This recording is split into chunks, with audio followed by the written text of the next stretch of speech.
Hey, what's up everybody? So in front of me here I have CLIR, crazy hot stock today.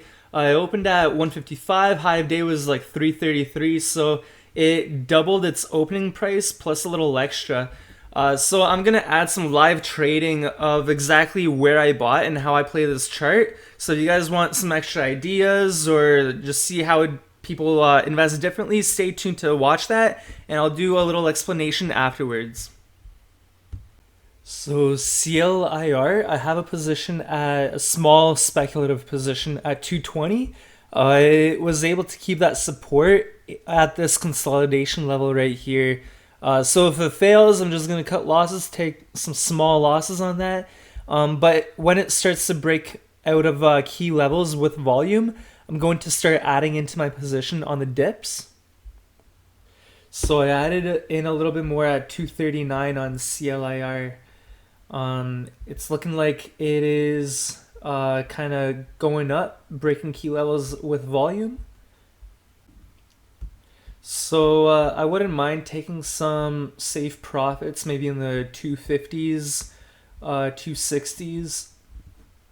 I'll probably let the rest of my shares ride just in case.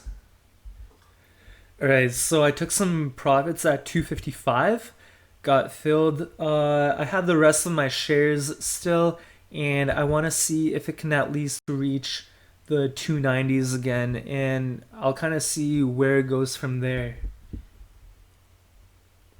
So I'm going to try and take some more profits in the 250s over here.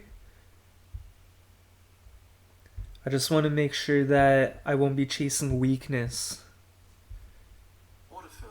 Alright, so I got filled. I sold some more at 254. I still have a third of my shares left. It's so hard not to take profits. Like, what if it's a double top? But then again, I want to just let it play out, see what happens. Honestly, I couldn't do it. I took my profits at 270. So that's how I was able to profit and play CLIR. And honestly, this market in the past couple of weeks, couple of months, whenever there's a runner, they can really run. One of the key indicators I'm looking for is the volume. When a stock is trading like mega volume, like over 100 million shares, it's able to hold a previous morning high, like for example right here, and it acts as support during midday. I mean, yeah, I'm going to take a speculative position, and if I'm wrong, I'm only wrong on a small speculative position. If I'm right, then I'm averaging in when it's breaking key levels on the intraday chart. Not just intraday, I'm looking on every single chart, daily, weekly, you name it, 15-minute. But yeah, so every time that it breaks a key level, you add in a little bit on the dips. Typically, I like adding in 3 entries altogether to make a full position. I think on this one I only got 2/3 of a desired position, just the way that this chart played out. I wasn't too aggressive on it. It was already up like double its price. So, but yeah, so that's what I'll be looking for. Every time I see this pattern right here, it's able to hold its gains midday, has insane volume.